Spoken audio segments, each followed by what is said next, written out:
En la boda de mi hijo, mi nuera me sentó con los meseros en la mesa del rincón, mientras la madre de ella ocupaba el lugar de honor, el lugar que debía ser mío. Todos me miraban con lástima y yo sonreí, porque eso es lo que hacen las madres buenas. Me llamo Patricia Morales. Tengo 64 años. Fui maestra de primaria durante 35 años. Enseñé a cientos de niños a leer a escribir, a soñar, pero mi mayo era alegría. Siempre fue mi hijo Andrés, mi único hijo. El bebé que llegó después de 5 años de intentar, el niño que fue mi mundo, el joven que me hizo sentir que mi vida tenía propósito. Mi esposo Ricardo murió hace 4 años, cáncer de páncreas. Fue rápido, brutal. En 3 meses pasó de ser un hombre fuerte a una sombra, y luego se fue, dejándome sola, pero no completamente sola, porque tenía a Andrés, a mi hijo, a mi compañía, mi razón de seguir adelante. Andrés vivía conmigo, tenía 32 años, trabajaba en una empresa de tecnología. Buen trabajo, buen salario, pero seguía en casa, en la casa donde creció, y yo estaba feliz. Feliz de tenerlo cerca, de cocinarle, de lavar su ropa, de cuidarlo, porque eso es lo que hacen las madres. Cuidamos, siempre. Hace 1 año y medio, Andrés conoció a Rebeca. Rebeca era bonita, 28 años, delgada, alta, cabello oscuro, largo, maquillaje, siempre perfecto. Trabajaba en relaciones públicas, siempre hablando de eventos, de contactos, de imagen, de cómo las cosas se veían. La primera vez que la traje a casa, yo preparé una cena especial. Pollo en salsa. El favorito de Andrés, ensalada fresca. Pan casero. Postre de 3 leches. Todo hecho con amor, con cuidado, queriendo impresionarla, queriendo que me amara como yo ya amaba a mi hijo. Rebeca llegó tarde, con tacones altos, vestido ajustado, perfume fuerte. Se sentó a la mesa, miró la comida, y dijo: «Está bien, nada más. Está bien, como si hubiera comido en un restaurante mediocre. No un gracias, no un qué rico se ven. Solo está bien». Pero Andrés estaba feliz. «Mamá le encantó», dijo después. «¿De verdad?» «Solo que ella es así, un poco reservada. Y yo quise creerle, porque quería que fuera verdad, porque quería que la mujer que amaba a mi hijo me amara a mí también». Los siguientes meses fueron extraños. Rebeca venía a casa frecuentemente, pero siempre había algo. «Patricia, la comida está un poco salada. Patricia, la casa necesita más limpieza. Patricia, ¿por qué tienes tantas fotos de Andrés en las paredes?» Pequeñas críticas, pequeños comentarios, pero constante. Y Andrés no decía nada, solo: «Mamá, Rebeca tiene razón. Tal vez sí hay muchas fotos. Tal vez sí deberías limpiar más». Y yo cambiaba cosas. Quitaba fotos, limpiaba más, cocinaba diferente, tratando de complacer, de ser suficiente, de ganar su aprobación. Pero nunca lo era. Nunca era suficiente para Rebeca. Luego vino el anuncio. «Mamá», dijo Andrés una noche, «Rebeca y yo nos vamos a casar». Sentí alegría, sentí miedo, sentí emoción, sentí pérdida. Todo al mismo tiempo, pero sonreí. «¡Qué maravilloso!», dije. estoy tan feliz por ti, hijón. Y lo abracé, porque las madres se alegran cuando sus hijos son felices. Aunque por dentro estés muriendo, la planificación de la boda comenzó inmediatamente. Y yo quería ayudar, quería ser parte de este momento, de este día especial, porque era la boda de mi hijo, mi único hijo. Rebeca dijo que necesitaba ayuda. Y yo dije, por supuesto, lo que necesites, estoy aquí. Y durante 6 meses, ayudé. Fui con Rebeca a probar pasteles. 5. Pastelería. Probando sabores en decoraciones. Yo pagaba la gasolina. Pagaba los cafés feliz y estar incluida. Fui a ver flores, 3 floristerías diferentes. Mirando arreglos en colores, en estilos, yo tomaba notas, yo daba opiniones, pero Rebeca siempre elegía lo contrario. Fui a ver salones, 4 lugares diferentes. Yo evaluaba espacio en capacidad, estacionamiento. Pero al final, Rebeca elegía sin consultarme y yo sonreía y decía, está perfecto, porque no quería causar problemas, no quería ser la suegra difícil, la suegra que todos odian. Quería ser amada, quería ser aceptada, quería tener un lugar en la vida de mi hijo, en su nueva vida, con su esposa. Pasé miles de dólares en gasolina, en comidas, en pequeños gastos, aquí y allá. Y Rebeca nunca dijo, gracias solo, está bien, o útil, como si yo fuera su asistente. No la madre del novio, no una persona, solo una empleada no pagada. 2 meses antes de la boda, Andrés se mudó.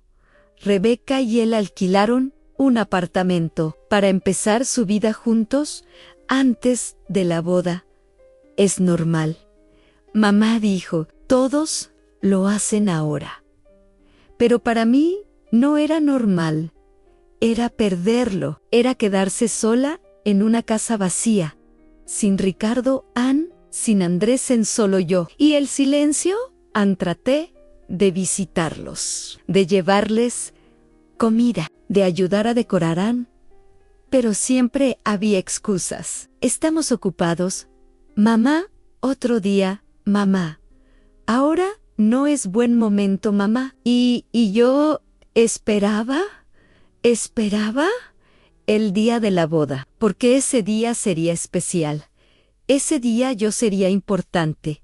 Sería la madre del novio. Tendría un lugar, tendría un rol, tendría un momento. 1 mes antes de la boda, Rebeca me llamó. Patricia dijo, necesito que me ayudes con algo. Claro, dije, a lo que sea. Necesito que te midas el vestido para la boda. Ya lo tengo escogido para ti. Parpadeé. Tú escogiste mi vestido. Sí, dijo, con tono casual para que combine con los colores de la boda. Ya lo ordené. Solo necesitas ir a probártelo. No tuve opción de elegir. No hubo conversación, solo órdenes. Y el vestido. El vestido era horrible. Beige, largo, sin forma, parecía un saco.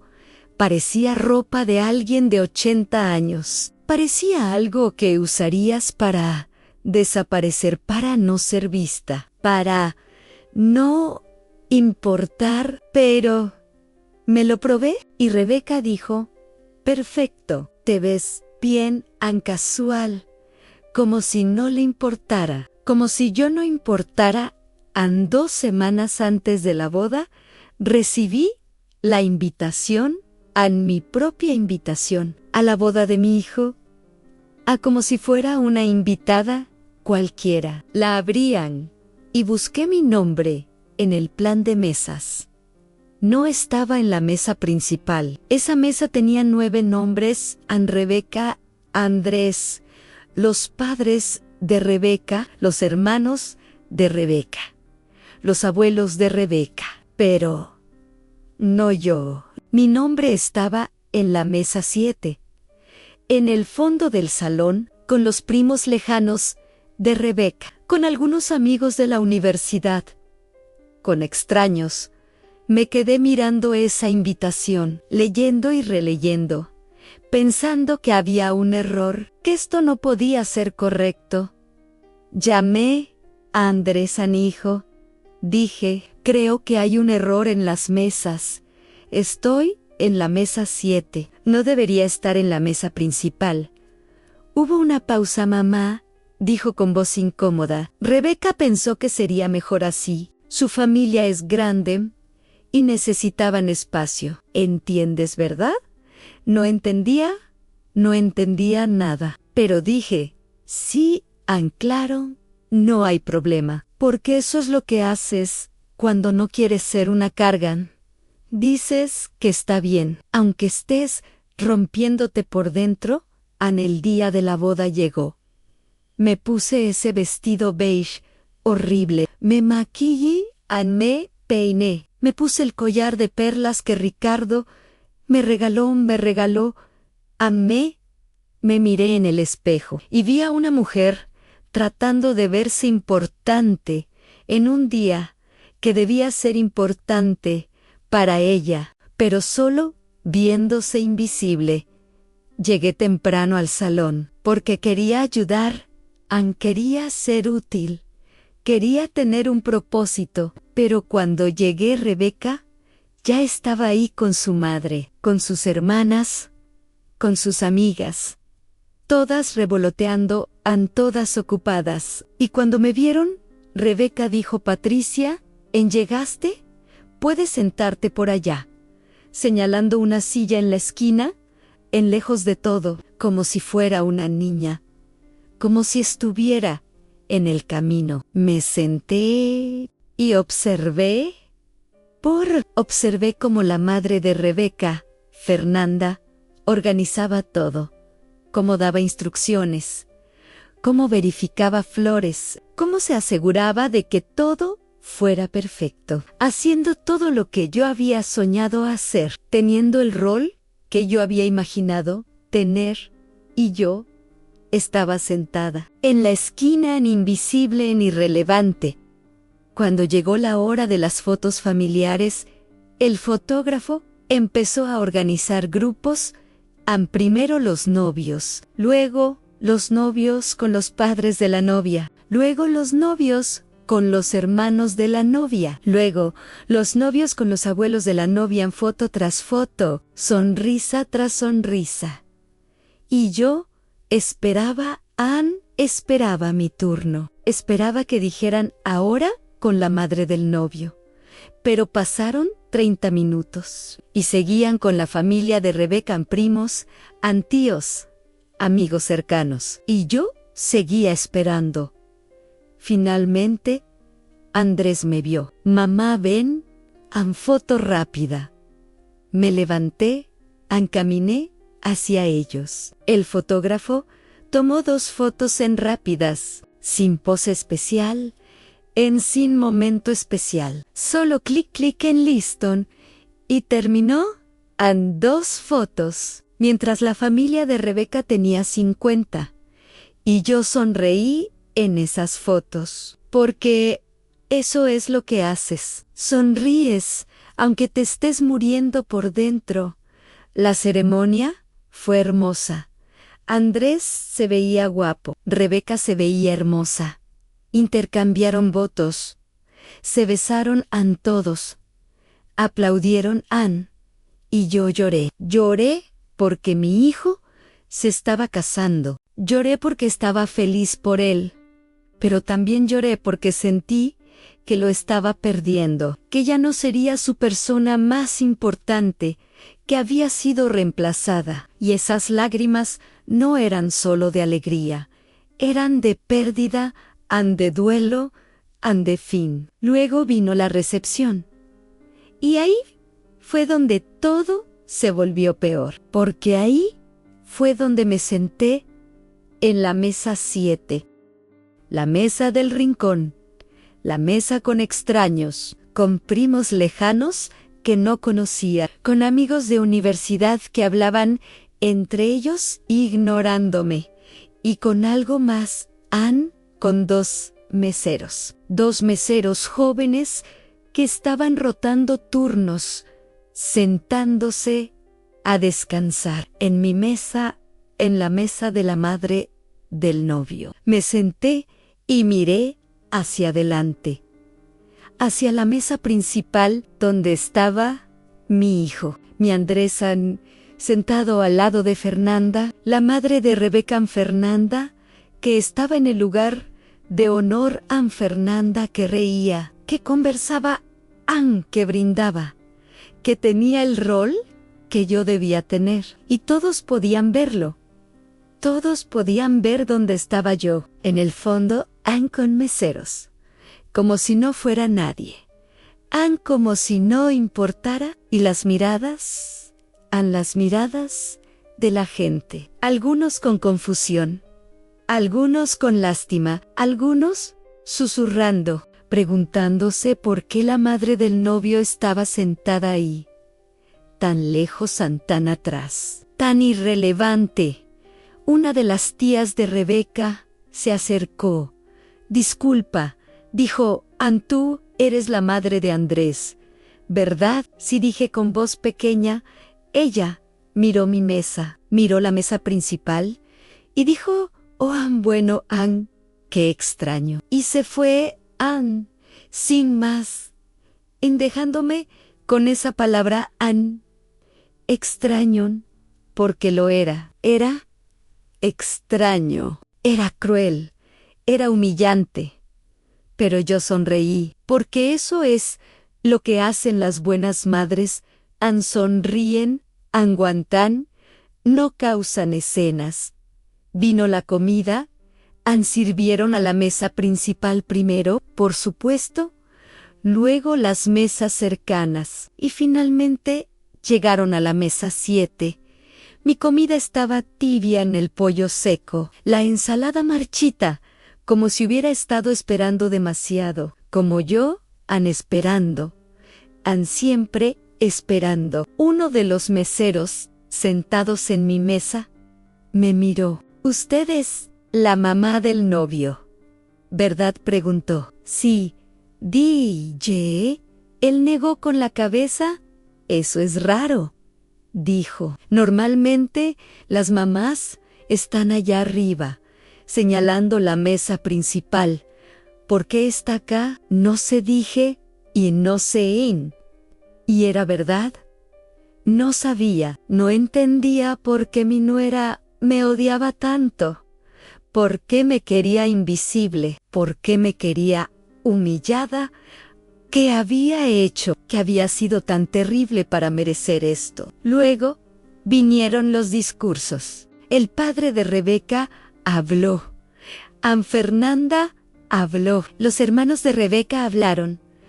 Todos hablando de los novios, de su amor, de su futuro.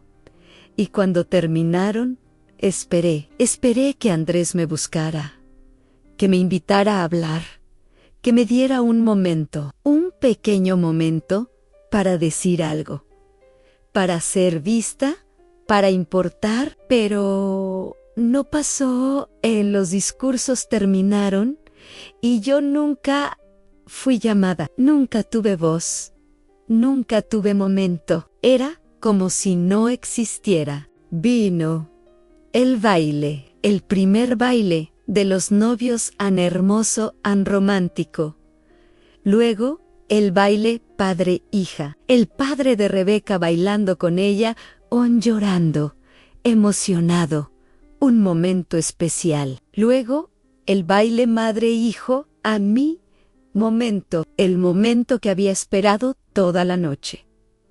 El momento que había imaginado durante meses, bailar con mi hijo en su boda. Tener ese momento especial, esa canción especial, ese recuerdo, pero cuando llegó el momento, la DJ anunció, Ani ahora, el baile madre-hijo. Andrés bailará con su suegra Fernanda.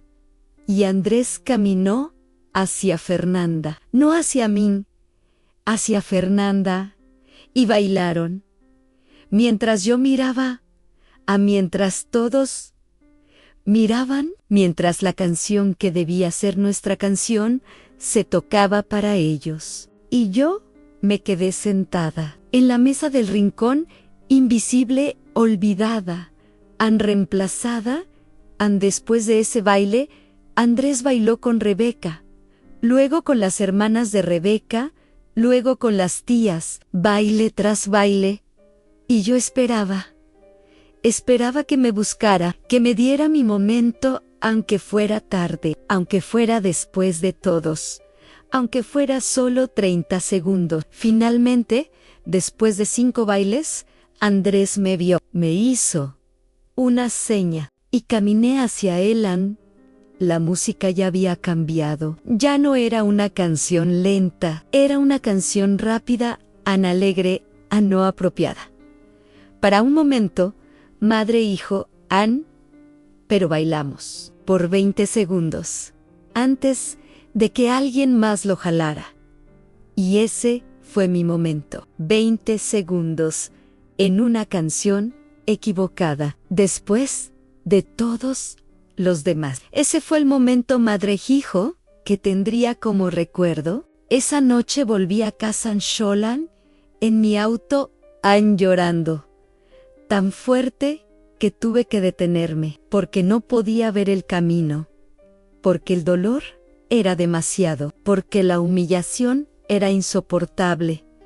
Y me pregunté qué había hecho mal, qué había sido tan terrible. ¿Por qué mi hijo había permitido esto? ¿Por qué no me había defendido? ¿Por qué no me había puesto en la mesa principal? ¿Por qué no había bailado conmigo primero? ¿Por qué había permitido que su madre fuera tratada como basura, como nadie, como invisible, y no tenía respuestas? Solo dolor. Las siguientes semanas fueron silencio.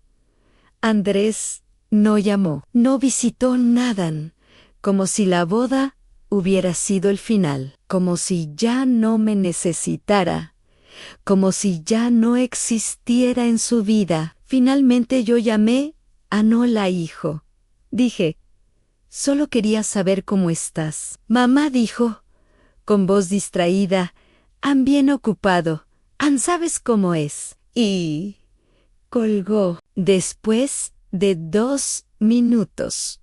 2 minutos de conversación forzada. Y yo me quedé con el teléfono en la mano, preguntándome cuándo había perdido a mi hijo, en qué momento había dejado de importarle, en qué momento me había convertido en una molestia, en un deber, en alguien a quien llamabas por obligación, y nada más.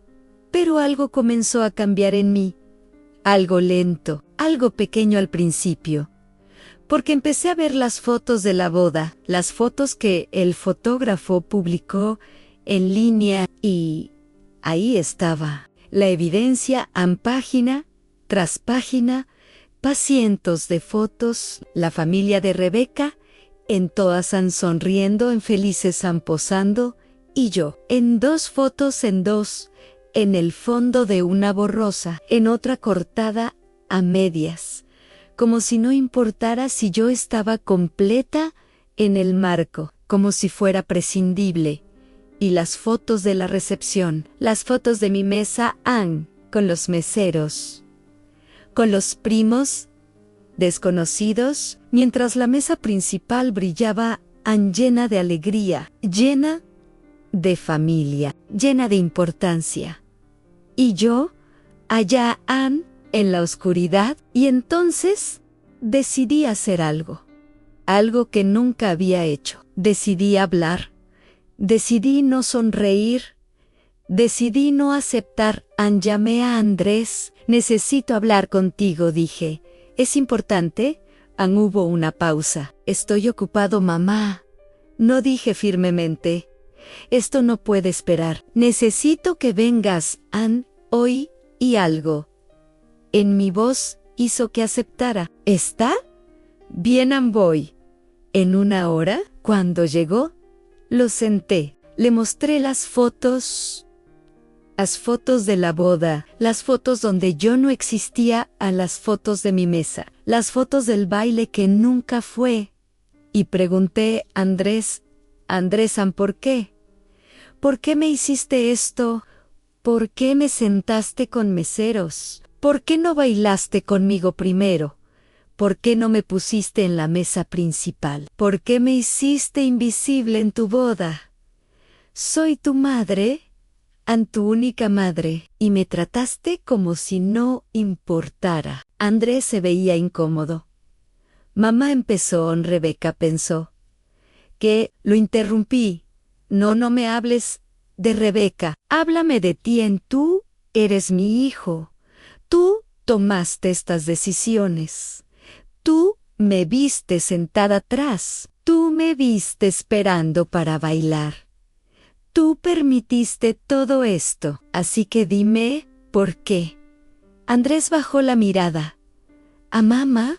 Susurró. Rebeca dijo que tú eras muy apegada, Ann, muy dependiente, que necesitaba poner límites, que su familia era grande y necesitaban espacio. Y yo no supe cómo defenderte sin causar problemas, sin arruinar la boda, Ann, sin hacer que Rebeca se enojara. Así que dejaste que me humillaran. Dije, así que escogiste hacer feliz a tu esposa, humillando a tu madre. Así que mi dolor valía menos que evitar un conflicto. Mamá, no fue así. Ann, sí lo fue. Dije, lo fue exactamente así. Y déjame decirte algo, hijo, pasé 32 años criándote, sola después de que tu padre murió. Ann, trabajé, Ann, cociné, Ann, limpiante, di todo, Ann, todo lo que tenía, todo lo que era. Y en el día de tu boda, el día que había esperado toda mi vida, me pusiste en la última mesa, con extraños, con meseros, como si yo fuera nadie, como si no importara. Y no dijiste nada, no hiciste nada, no me defendiste. Y eso, Andrés, eso duele más que todo. Las lágrimas corrían por mi cara, pero por primera vez no eran lágrimas de aceptación. Eran lágrimas de rabia, de dolor que finalmente tenía voz, de verdad que finalmente era dicha. Andrés estaba pálido. Mamá, lo siento. Yo no. Todavía no he terminado. Dije, ¿necesitas saber algo? Desde ese día he estado pensando. Y he tomado una decisión. No voy a ser la madre que suplica por migajas de atención. No voy a ser la madre que sonríe mientras la humillan. No voy a ser invisible. Así que esto es lo que va a pasar. O tú y Rebeca me tratan con respeto, como la madre que soy, o no voy a estar en sus vidas. No voy a rogar, no voy a perseguirlos, no voy a aceptar sobras de amor. Me merezco más que eso. Me merecía más que eso en tu boda. Y me merezco más ahora. Andrés me miraba con ojos grandes. Mamá, no puedes hablar en serio. Hablo completamente en serio. Dije, nunca he hablado más en serio en mi vida. Y aquí está la otra cosa. Quiero una disculpa de ti, y de Rebeca, una disculpa real, no un lo siento, pero no un lo siento si te sentiste mal, un verdadero reconocimiento de que lo que hicieron estuvo mal, que me lastimaron, que me humillaron y que nunca volverá a pasar. Pero mamá, no, dije levantándome. Mam, piénsalo. Habla con Rebeca, y cuando estén listos para tratarme con la dignidad que merezco, háblame. Hasta entonces, necesito espacio. Anne y Andrés se fue, con la cara pálida, con las manos temblando, pero se fue. Y yo me quedé ahí amparada en mi sala, temblando también, pero sintiéndome diferente, sintiéndome más fuerte, porque por primera vez en mi vida no había sonreído y aceptado. No había hablado, había puesto límites, había exigido respeto. Pasaron 2 semanas en silencio, a ninguna llamada, ningún texto, en nada, y dolía tanto no hablar con mi hijo, no saber de él. Pero también había algo más. Había paz en saber que no estaba rogando, que no estaba reducida, que había puesto mi valor por encima de su comodidad. Y eso, aunque dolía, también se sentía bien. Se sentía como dignidad, como respeto propio, como algo que debía haber hecho hace mucho tiempo. Y entonces una noche tocaron la puerta. Abrí, era Andrés y Rebeca. Ambos se veían serios. Andrés habló primero. A mamá dijo: vinimos a disculparnos, y no fue fácil escucharlo, porque parte de mí quería solo abrazarlo y decir: está bien, todo está perdonado. Pero no lo hice porque no estaba bien, y necesitaba escuchar. Mas Rebeca habló en su voz. Era tensa. Patricia dijo al lamento: ¿cómo te tratamos en la boda? Lamento haberte puesto en esa mesa. Lamento no darte tu momento. Anne fue cruel. Y estuvo mala. Miré sus ojos, buscando sinceridad, y vi algo, tal vez no amor, tal vez no afecto real, pero vi reconocimiento, vi que sabía que había cruzado una línea. Y eso era algo. Andrés continuó: mamá, yo debí haberte defendido. Debí haberte puesto en la mesa principal. Debí haber bailado contigo primero. Debí haber hecho que te sintieras importante, porque eres importante. Eres mi madre, y lo siento. Siento haberte fallado. Siento haberte lastimado. Y prometo que nunca volverá a pasar. Las lágrimas corrían por mi cara, pero esta vez eran diferentes. Eran lágrimas de alivio, de validación, Anne, de que finalmente mi dolor era visto, era reconocido, era importante. Los siguientes meses fueron diferentes. Andrés llamaba regularmente y visitaba a Rebeca. Era educada, no cálida, pero educada y respetuosa. Y yo tenía límites que mantenía. No iba corriendo cada vez que pedían algo. No decía sí a todo. Decía no cuando necesitaba. Y algo increíble pasó. Empezaron a respetarme más, Sam, porque cuando tienes límites, la gente sabe dónde pararse. Sabe que no pueden pisarte. Sabe que tienes valor. Y te tratan acorde a eso. 6 meses después, hubo una cena familiar en casa de Andrés y Rebeca. Yo llegué y había una mesa, una mesa pequeña, pero yo estaba sentada en un lugar central.